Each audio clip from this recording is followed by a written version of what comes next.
Well, hello and welcome back, everybody, to the DanJohnUniversity.com podcast. I'm Dan John, not surprisingly, and this is episode 208 of the DanJohnUniversity.com podcast. Welcome back, and we have some good questions today. And the nice thing is, there's not a lot of them, which will happen. It's as I'm reading this, it's during a busy time of year, so we don't always get as many questions. If you have questions, just send them to me at podcast@DanJohnUniversity.com. I'll do my best to answer each and every one. So let's get started. The first question comes from David, and it's a nice little twist on a question. He says this: we hear lots about the influence and trainers just trying to get clicks in the fitness industry and doing it all the wrong way. Who do you see as the up-and-comers who are doing it well and doing it right in consistently sharing content and information that will help people achieve their goals long term? That's a tough question. I follow, for example, I follow Tim Anderson, and I think Tim is wonderful.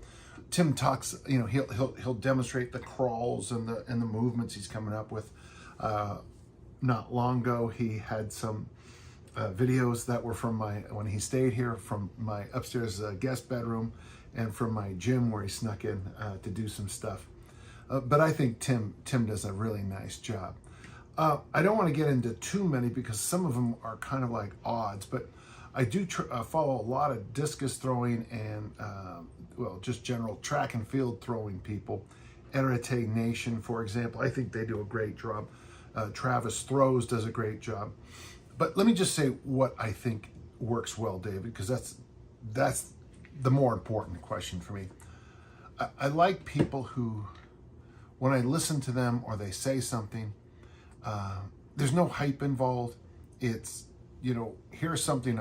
Usually, the ones I like best usually have a thing like, here's something we're working on. I do follow a lot of speed coaches and, Lee Taft and some of the others.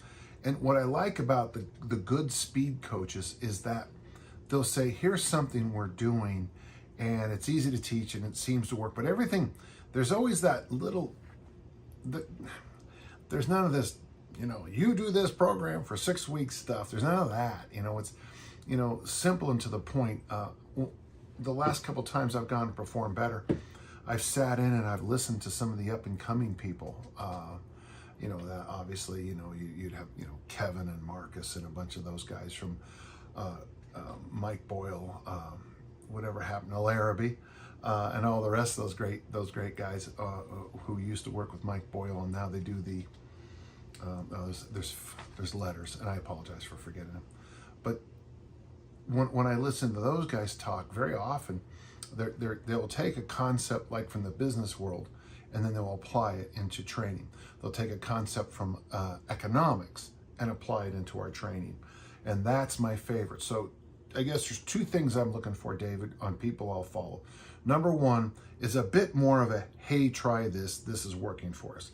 A little bit more of that approach. I don't like the finger pointing. I don't like the sign up today. I don't like the hype, because we all know, maybe we don't all know that because it's still working.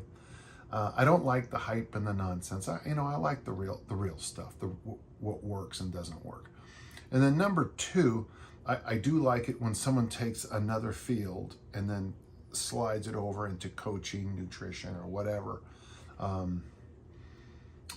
think, the great work of Josh Hillis, long before anybody else was talking about habits, he was talking about habits.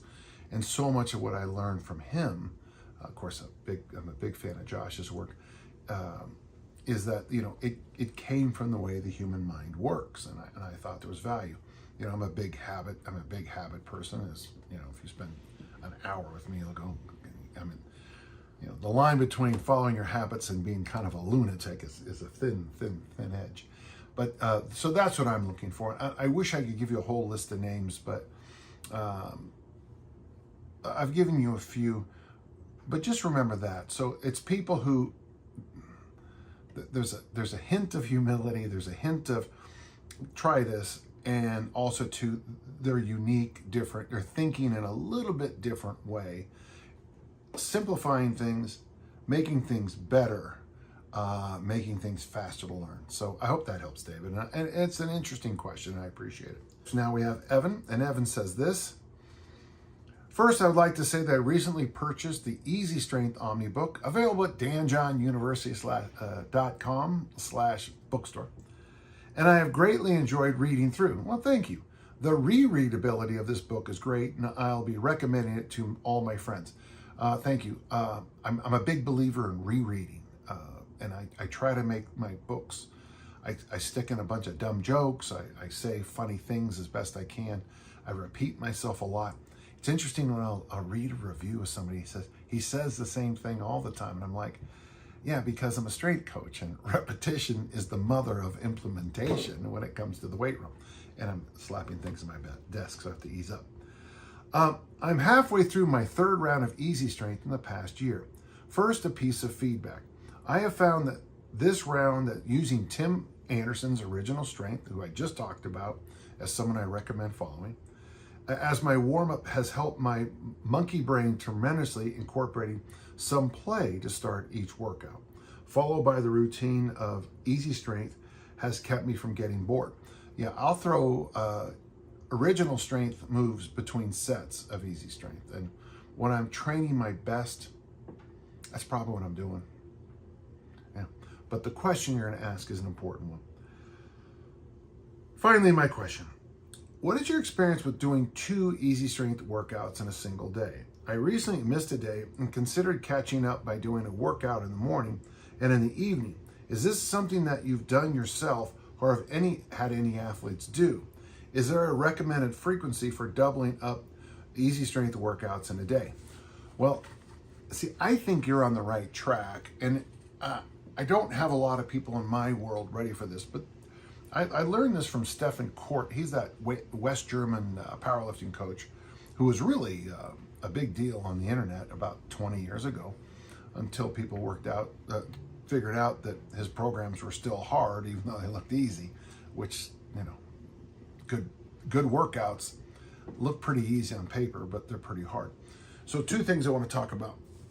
First off, I do think ultimately, if you're trying to get stronger and stronger and stronger, you're an Olympic lifter, maybe a power lifter, is to increase the number of workout sessions per day.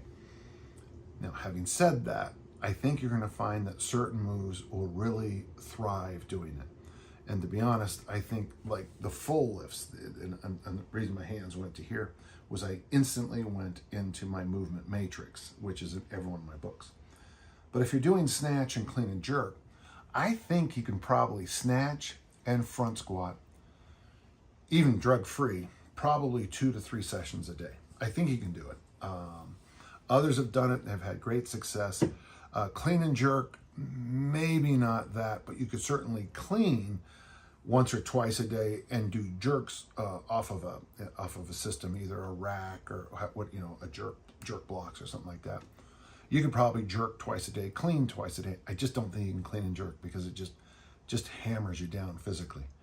So if you're going to snatch, front squat, I can see you doing it up to 3 times a day, and I do think you would make progress. And I think if you stuck to the rule never missing, I think you'd find quickly good things happening. But as we slide down to the other lifts, I'm not sure the hinge family would be a good idea to do multiple times a day. Not that you're going to say, well, isn't the snatch and the clean and jerk hinges? Yes, they are, but to do them, you have a lot of other things going on. But like kettlebell swings, we do the certs and people swing all day long. Yes, it does seem to help, but those are only 2 or 3 days. Deadlifting multiple times a day, even if you have beautiful technique and even if you find the safest variation that you can think of for yourself, it's still a lot of load and a movement that sometimes can, exacerbate injuries. I'm not always sure people get hurt deadlifting. I think what happens is, you have a snowstorm, you shovel snow for 3 hours. 2 days later, you're and then you deadlift and, the system breaks. That's kind of my experience, talking to people on the phone and in real life and dealing with injuries. hinge-related injuries always tend to have a bit of a story behind them. Oh yeah, I don't know why my back hurts. I was deadlifting. Anything before that? Oh yeah, I was in an auto accident. I got T-boned. Oh well, okay. So that was part of it. If you want to add volume to easy strength, like do more bodybuilding numbers, so like maybe easy strength in the morning, go for a walk, and then come back in the afternoon. This is where I think machines are beautiful with easy strength and those single, the specialized single joint. Nothing in the body is a single joint or single muscle, but that's what we throw it at some, like curls, tricep extensions, leg curls, the hyperextension family, which the back hypers, which I think is a great exercise, always have. I mean, even something like any kind of machine-based lifts from there, boy, you could probably put a lot of volume on there and get a good pump. So there's two sides of my answer. I hope you're hearing that. First, if you decide to stick with the strength movements, you're going to probably find, as usual, you'll probably find if you're a presser, you can probably press twice a day. Okay. Some of you who can do pull-ups without elbow problems probably can pull up twice a day or more times on both of these, by the way. That grease the groove protocol where every hour or so you do the movement.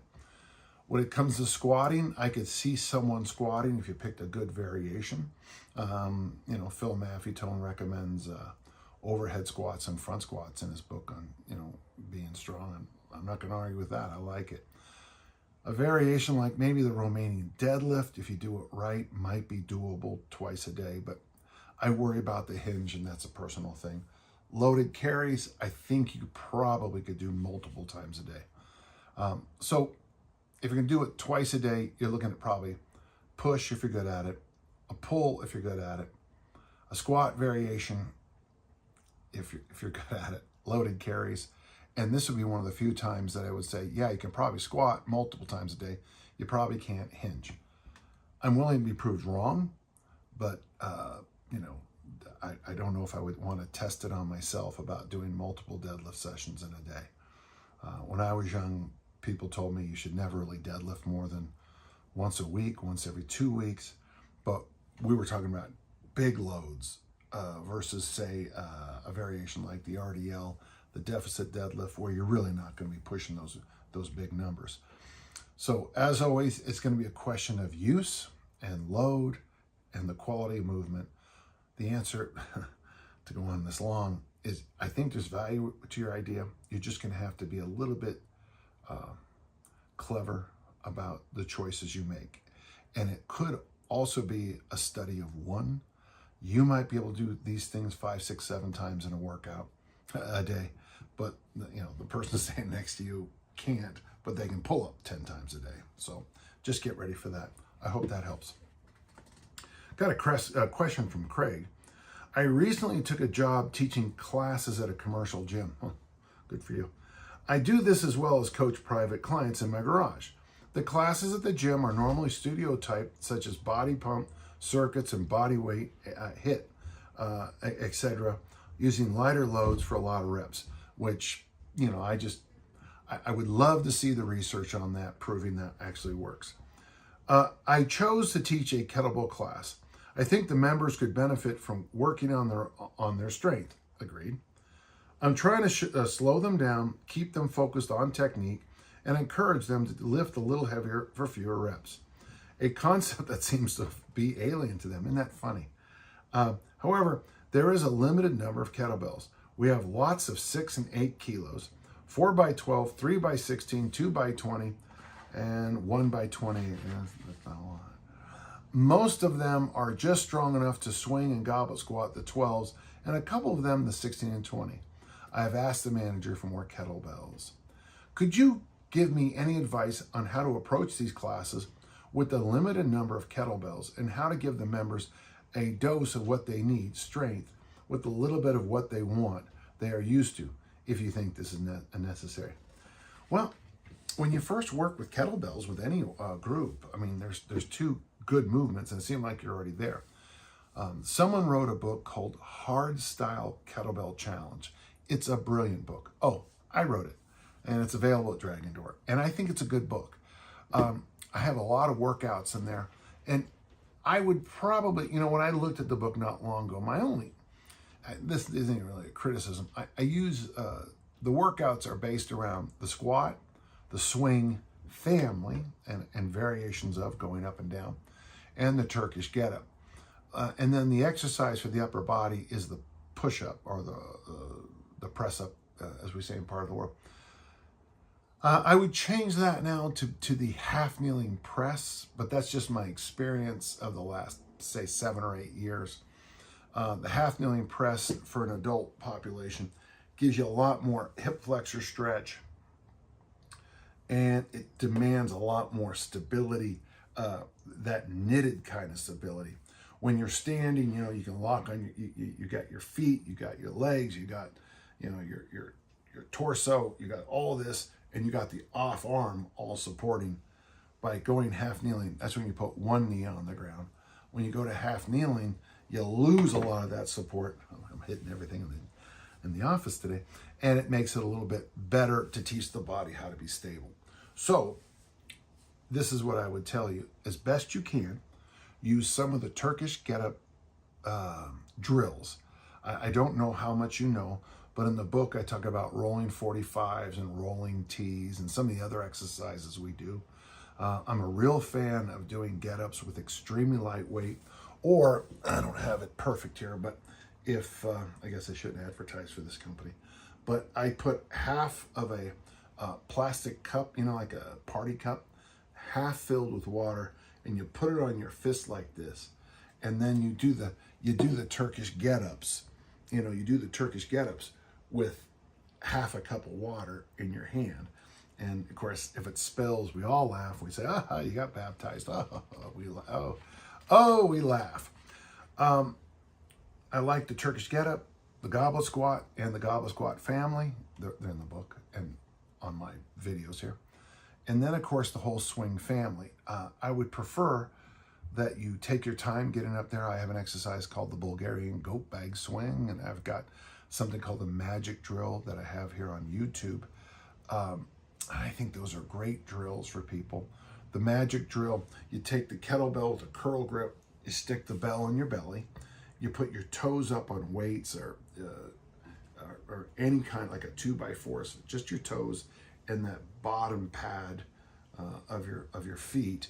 I love it if you could put a glute loop around your knees. Push your knees apart. So having your toes on the lift takes your ankles out of it. Pushing your knees apart seems to stop most people from making the most glaring errors. And I know there's a valid physiological reason for that, but it's so much easier just to say push your knees apart from the glute loop. And then all you do is you hinge from that position, and you know it's working because your hamstrings light up instantly. The goblet squat family, the Turkish get-up, a swing variation, and then the half kneeling press, I think you'll be very happy. If you have a moment, look up that workout I have here called The Perfect Workout. I call workouts some of the silliest things, just you just get bored. But oddly for you, when your question, the perfect workout might be the answer to a whole bunch of things. After they do the perfect workout, including the suitcase carries, you can get them sweaty as you want with the lighter stuff. Okay, good question, and I hope it works out for you. All right. Oh, we got a question from Mike. Yeah, in a wandering weights, you mentioned a 30-second hang with one pull-up times 10. I have done 5 times.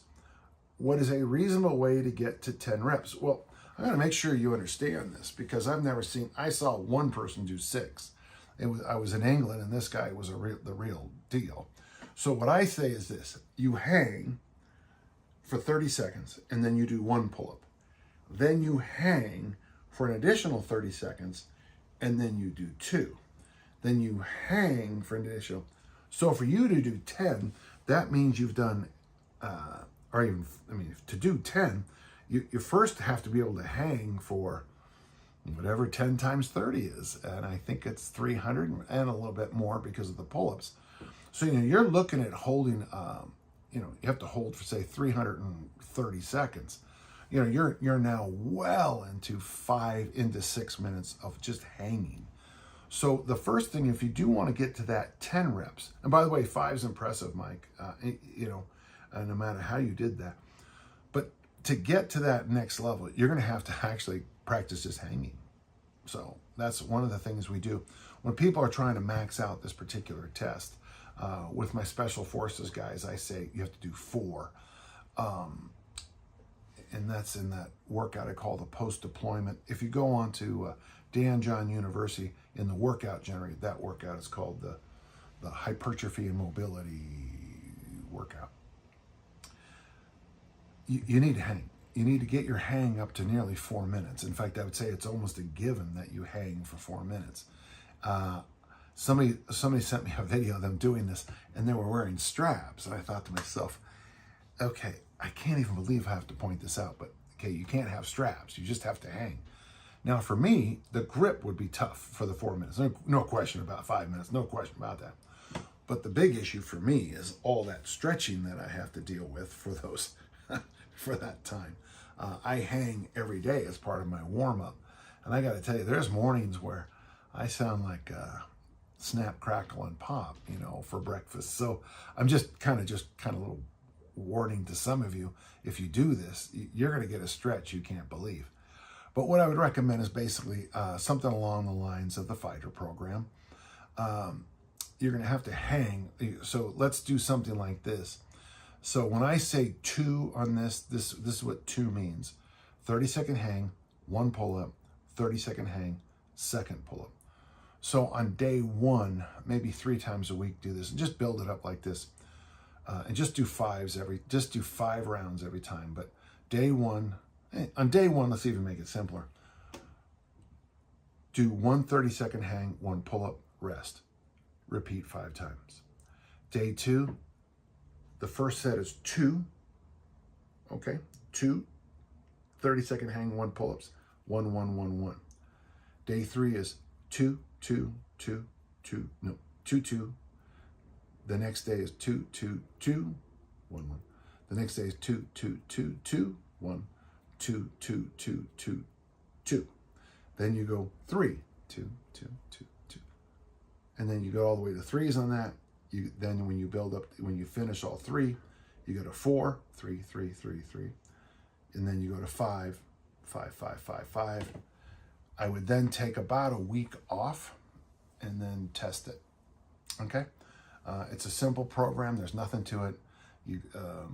And I do want you to do just 3 days a week. So I'm not sure how long that's going to take, because my math obviously has not worked well today, because I couldn't figure out how many minutes 300 seconds was. It came 5 minutes. But 1 1 1 1 1, 2 1 1 1 1 1, 2 2 1 1 1 1 1, and just keep building it up. And I can't guarantee anything, but I would suggest if you took that seriously, you'll bounce through that without too much of a problem. If you have any concerns or you want to do anything extra, simply hang. And don't forget, don't just hang here, but also hang like this too. A couple of my friends who mastered the 4 said that in the post-deployment workout, the week they did the hang from here for as long as they could. I think it's month 2. The weeks they did that, so it was 12 workouts of hanging here as long as you could. That was the best part of the whole program. So don't forget to do a few hangs there. And I would say that to everybody, gentle listener.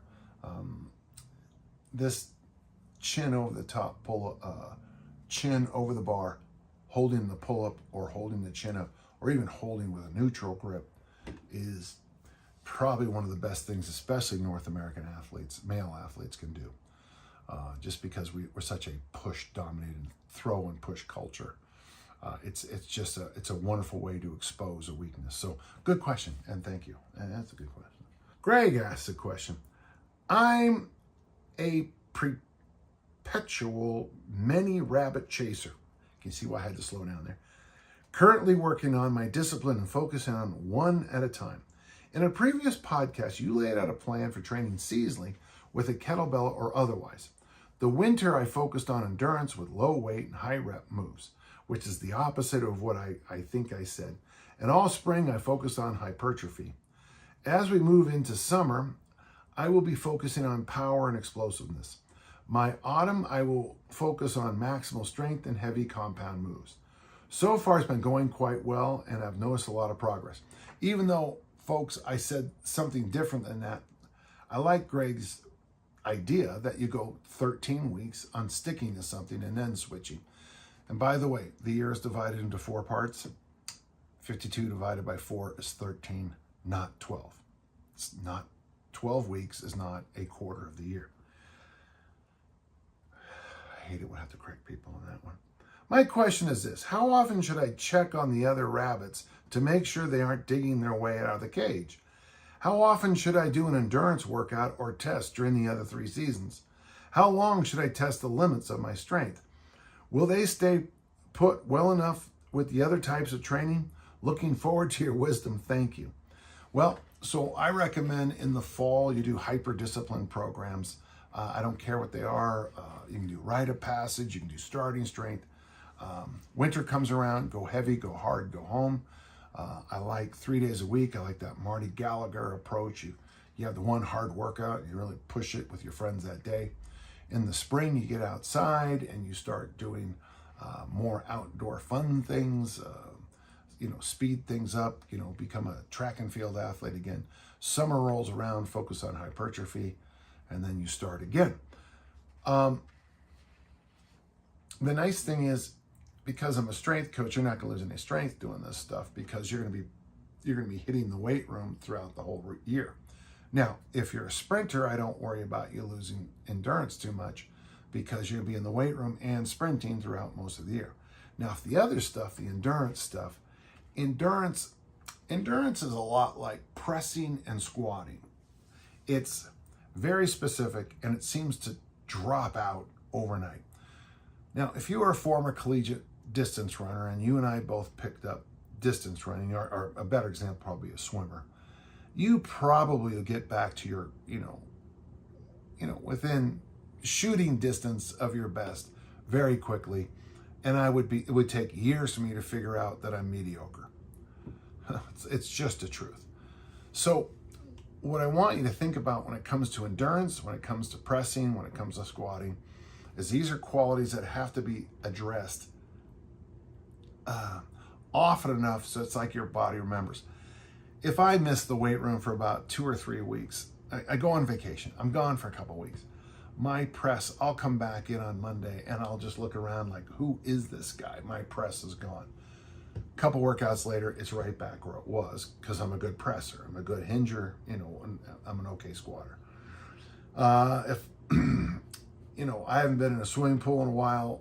Last year, I was on a lake and had to swim out to my kayak, and it wasn't very far. And I remember thinking about halfway to the kayak, I used to do triathlons in the 80s, but swimming if you don't do it, just dives right off.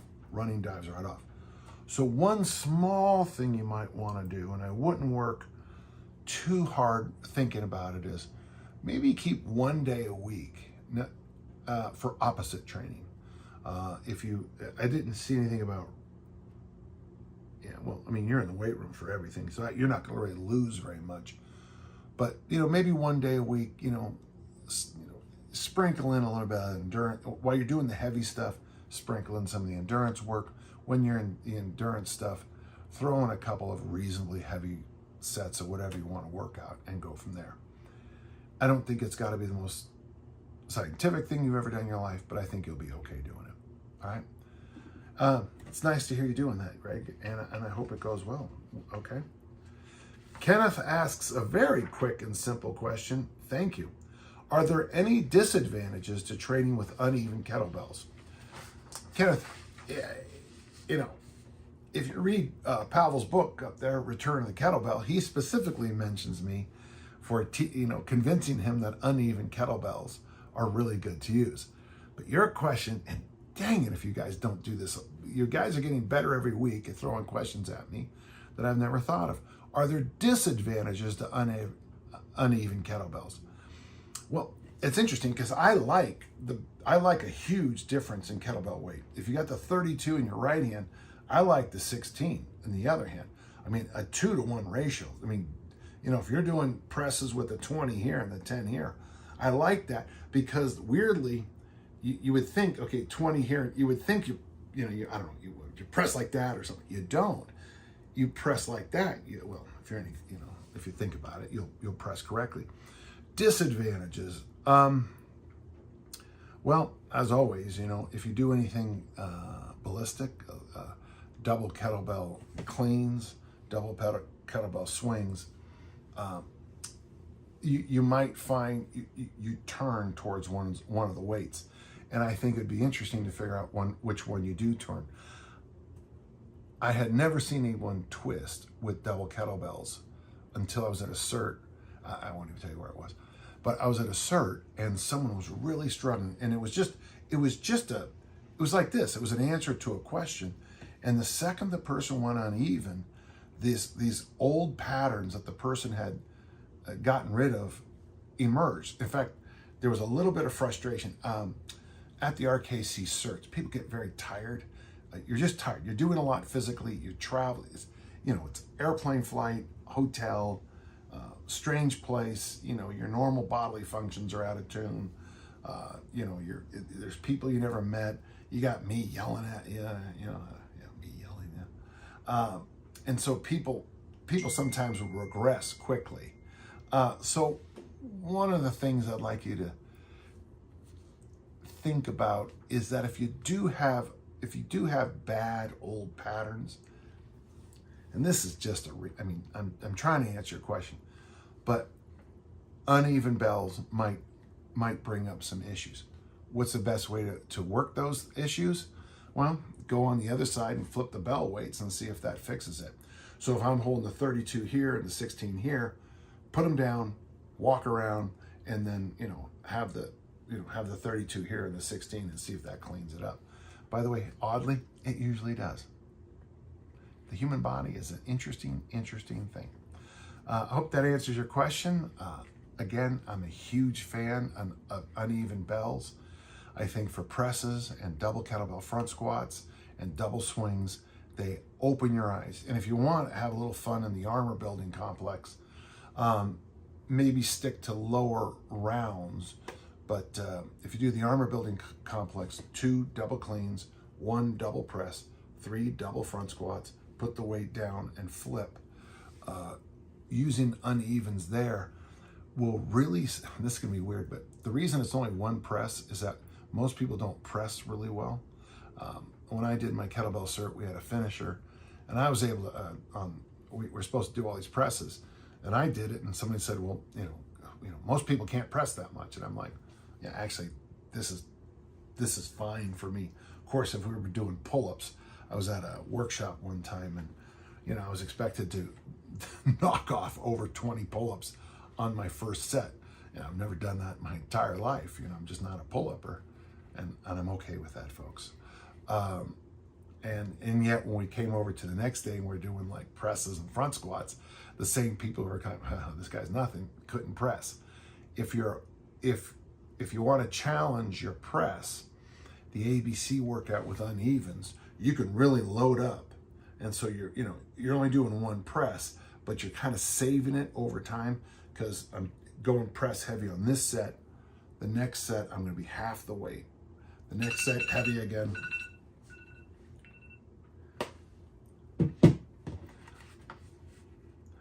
Next set, heavy again, and sorry, okay, Aussie, hard cut. So I think unevens are a great advantage. Well, listen, that's a short episode today, but as always, if you have questions, email them to me at podcast@danjohnuniversity.com. I'll answer each and every question as best I can. What was nice about today's questions is that a lot of them were unusual, stuff I'd never, really considered before, like the uneven kettlebell press and the year-round training thing. And that's what I'd like to hear. So thank you all. As always, until next time, let's all keep on lifting and learning. Thank you.